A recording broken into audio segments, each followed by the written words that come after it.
Good morning readers, it's Tilly here from Tilly's Shelf and welcome to another bookish breakfast. So this week I have only finished one book, so I just wanted to talk to you briefly about this one book and then some plans that I've been formulating in the last couple of days for what I'm going to be reading in June, hopefully. I'm not really much of a person for making a TBR, but this is a pile of books that I'm going to aim to pick my June reading from within, rather than promising that I'm going to try and read all of them. So the book that I've managed to finish is 50 Literature Ideas You Really Need to Know by John Sutherland. So a little while ago I mentioned that I was trying to have a bit more of a formal reading project where I spend an hour a day kind of deliberately reading things that I think I'm going to learn from. So far I've been doing half an hour of this book and then half an hour of The Odyssey, which I'm really enjoying, more than I thought I would, and I've still got a very long way to go on that because half an hour a day, particularly with life interfering, it normally turns into about 20 minutes. It's going to take me a while to finish The Odyssey, but I have finished this because I've worked at a pace of like 2 to 3 ideas a day, and essentially each idea gets 1 or 2 pages of of summary. So let's take an example idea. So the canon, and then he kind of goes a little introduction to what the canon is, writes a little bit of stuff. There's a little timeline of how the idea of the canon came into being. There's always a couple of interesting quotes, some of which are really quite entertaining. There's normally a little box that looks at an example work. And then at the end there's like a little summary statement. The best that has been thought and written, read it, is the one for the canon. Although that kind of contradicts what he says in the writing, where he kind of questions the idea a little bit more. What I would say was I liked the initial section, which is some basics, although I did find the ideas relatively basic, as in they were familiar from previously learning about them. Then there's another section called Literature's Devices, I think. Let's find a way along to them. Yeah, Literature's Devices, where he looks at things like allegory and irony, and let's find another example, imagery, and sort of talks about how those things have been used in various example books through the years. I found that section really quite interesting and really quite inspirational in a way, as in it made me think how you could use those tools if you were to be writing a story, and it also made me think about other things that I was reading and how they had used tools that came from those devices. Then there's a really long section that's called New Ideas, and it just goes into, I'm trying to find a good example, I suppose theories from literary criticism, not as in literary criticism that you read in a review of books kind of magazine type thing, but what you might do if you were doing an English master's or PhD or something, like reception theory and semiology. And I found most of them a little bit tiresome. I felt like 2 pages wasn't really enough to explain what they were. I often didn't feel like I really got what the point of the idea was, but I also felt like I didn't want to have any more than 2 pages on them because it was just not really interesting and relevant enough. And that section went on for a little bit too long for me. Like, some of those ideas were definitely interesting and worth knowing about, but like Post-Colonialism, for instance, that's one that I'm familiar with from the first year I did when I studied languages at uni. So I think that's an idea that is definitely very relevant, but some of the ideas I just found it was just different people wanting to get paid to publish a book to me. Like, I didn't really get what it added to the conversation, I suppose. Then word crimes was pretty interesting, like looking at the things that people have been criticised for and punished for in terms of their writing. But yeah, so essentially I would recommend this if you are maybe considering studying an English literature degree, or you just want to have a little bit more of a background understanding of ideas within a more academic area of literature studies. It definitely wasn't a gripping read. You wouldn't really read it cover to cover as a read. I think dipping in and out of it like I did was the best way to go about it. The one thing that it was really good for actually was recommendations. So there are certain books that come up again and again as examples because they just work well with a lot of the theories that he's describing. So I've got a little list now of books that he referred to a lot that I would then think would be more interesting to read. So that was the one book that I finished. Now for plans for June. So in July, it's going to be Jane Austen July. So I know that in July I'm going to be reading loads and loads of very much classic traditional English and very much my preferred genre, I suppose, of British classic woman focused social sphere focused writing, whatever I end up reading for that, and that's going to be mainly the themes. And in the last month I've read kind of probably more that kind of stuff as well, and definitely generally very Britain-centric writing, and I wanted to have a month that was maybe a little bit more outward-looking, particularly in light of recent events. I don't feel like that's something that I don't know how to put this best, but I don't feel like that's an argument that I should really be weighing in on extensively, but I do think that I can use it as a prompt to read something a little bit different and learn from that in that way, if that makes sense. And I don't want to cause any offence to anyone by trying to explain myself more. But anyway, so I'm just going to read an interesting and diverse range of books this month, is what I'm saying. So the first one is going to be Rigoberta Mench, an Indian woman in Guatemala. That's a Guatemalan Quetzal, just fell out of there. That must have been in there for a long time. So I'm going to read this as my next non-fiction read for my hour of reading a day. So in place of this one, I'm moving on to this one. So Rigoberta Mench won the 1992 Nobel Peace Prize, and she is a woman from an indigenous community in Guatemala, which is a Central American country. And this is her story, but it's also her society's story of the events in Guatemala over the preceding couple of decades, like the decades in which she is growing up, during which time Guatemala went through a very horrendous civil war, and there continued to be a very strong oppression of native communities in various areas, which I think she goes into in some depth.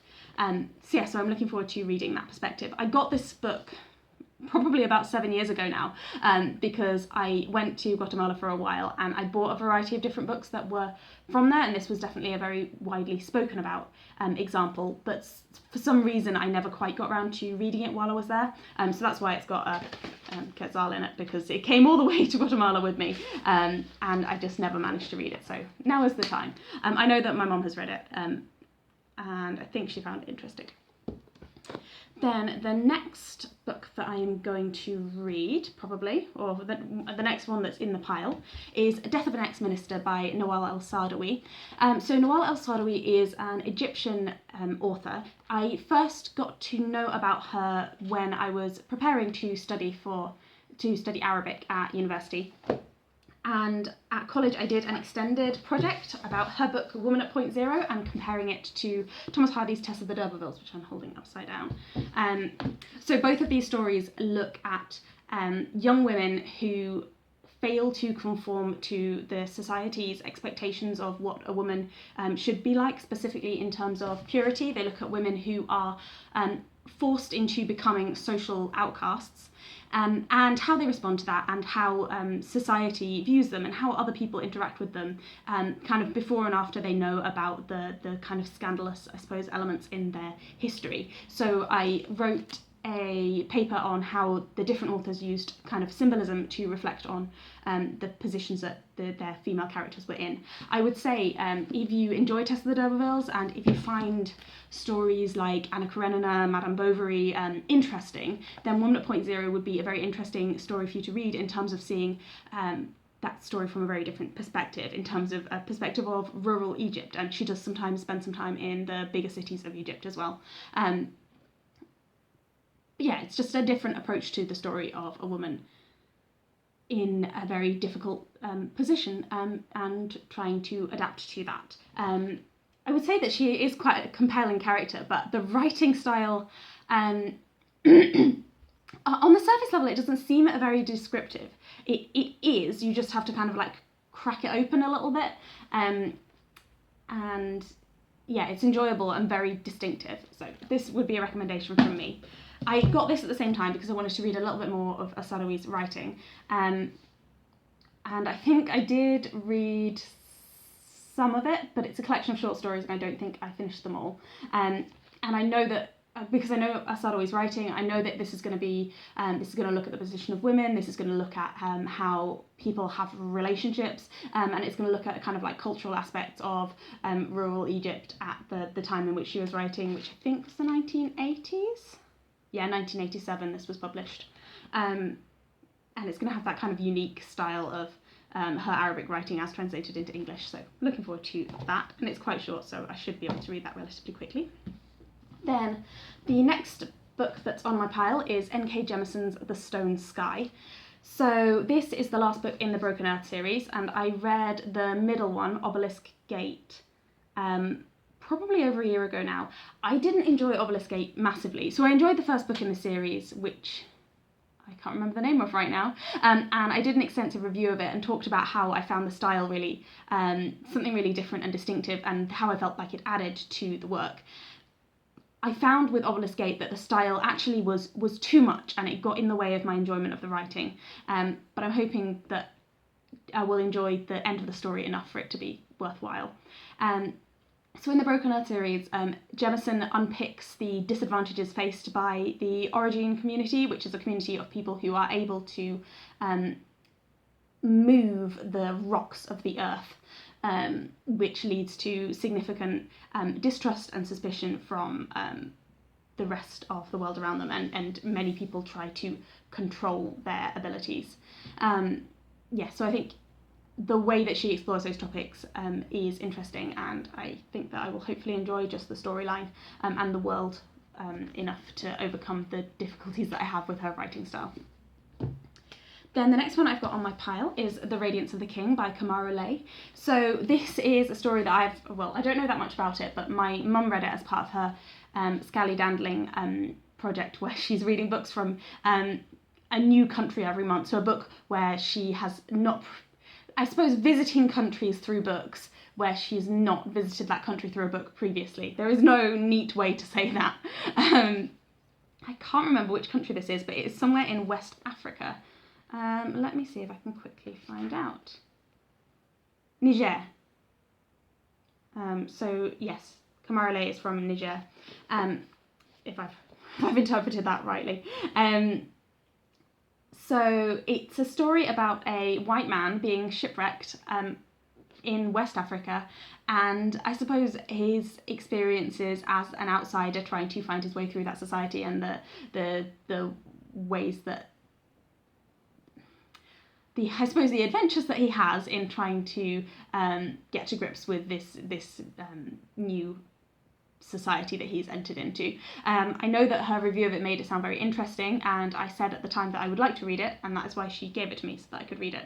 But it has been sitting on my pile for a while, so it will be a good time to pick it up, I think. Then I have got Noughts and Crosses, so I've definitely read this one before. I think I've read it 2 or 3 times. It was one that I particularly liked when I was about 13.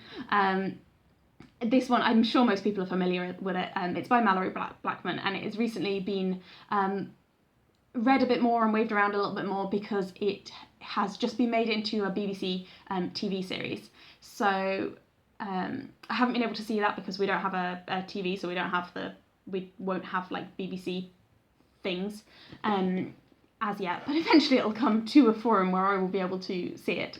And basically Mallory Blackman flips history, so she makes it so that African nations colonised European and American areas. I can't remember, I think this is set in England, so England was colonised by African nations, so that the racial divide is reversed, and then it talks about an interracial relationship in that context, but also she works in a story of protest as well, and people who are fighting to change the way that the racial system works.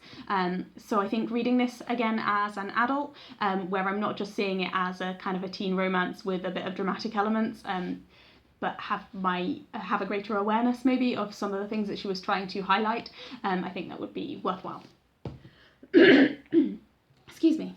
Then the next one on my pile is The Shadow of the Crescent Moon by Fatima Bhutto, and this is set in Pakistan, in a small town close to the Afghan border, as I have just read from the blurb. And I think it's a story of a family whose lives are interrupted by an event that I don't know that much about. I do know that I read the first chapter of this at one point and really enjoyed it, but I think it was probably last June, and then it was Jane Austen July or something. Like, I put it down because there was some kind of other reading event going on, not because I didn't like it. And I think it would be enjoyable if I do manage to get to it. Then the next one in the list is another, in fact the next two, is another one from Roz's Scallydandling project, and this is Bikalam by Z. Edgell, and this was her book for Belize. And yeah, I don't really remember what she said about it, but I know that I picked it up, and I think she read it a long time ago before she was on BookTube. And I picked it up because I thought it looked interesting. You can see this, it's got this really dramatic hurricane-y picture on the front, and it on the blurb it talks about the main character being somebody who compulsively lies, and then it talks about the influence of the Catholic Church and stuff. And I think it would be just an interesting book in terms of having another different Central American narrative, I suppose, in this month. Then the next one I've got is Yuma by Sarah El-Shafi. And this is another one from Roz's Scallydandling project, and I think it is from Bahrain. And it tells the story of a woman, I think just like through the generations of her life, so from being a young woman through to being a mother and later a grandmother. So I think that could be another interesting and different. I think the writing style is going to be very different to maybe writing styles that I'm more used to. Then the last two, I'm not really expecting to get to these, but I had them, and the theme of this pile is that it's all books that have been on my reading list for a very long time, that are books from cultures outside of white British, basically, that I have been meaning to read for ages and haven't got around to. So that's why I'm putting these two books in, but I don't think I'm going to get to them for different reasons that I'm going to tell you about. The first one is The Black Book by Orhan Pamuk, and I started reading this when I went to Turkey, so that's probably about 5 years ago now. But I found it a little bit too dense and convoluted, and I didn't really enjoy it, so I didn't finish it, but I've always kept it with the intention of eventually finishing it. See, I got like at least a third of the way through and then stopped for whatever reason. And finally, another one that I didn't manage to get very far with is Mishima, Spring Snow, and this is a Japanese classic. And again, I started reading this and I just found it a little bit too dense and didn't get on with it. Didn't get on with it all that well. So yeah, if I fancy a challenging read towards the end of the month, I might pick up either one of these, but somehow I don't expect that that's going to happen. So yeah. And then it will be the end of June, and then I will indulge in Jane Austen July reading, which I'm really looking forward to. So yeah, just a set of books to take me to different places and different perspectives, which is something that I haven't maybe done enough of recently. So I hope you're all doing well. I hope you're staying safe if you're somewhere where you need to be staying safe. I mean, all around the planet, we all still need to be staying safe from coronavirus. And yeah, take care, everyone, and have a good month, good week. Bye.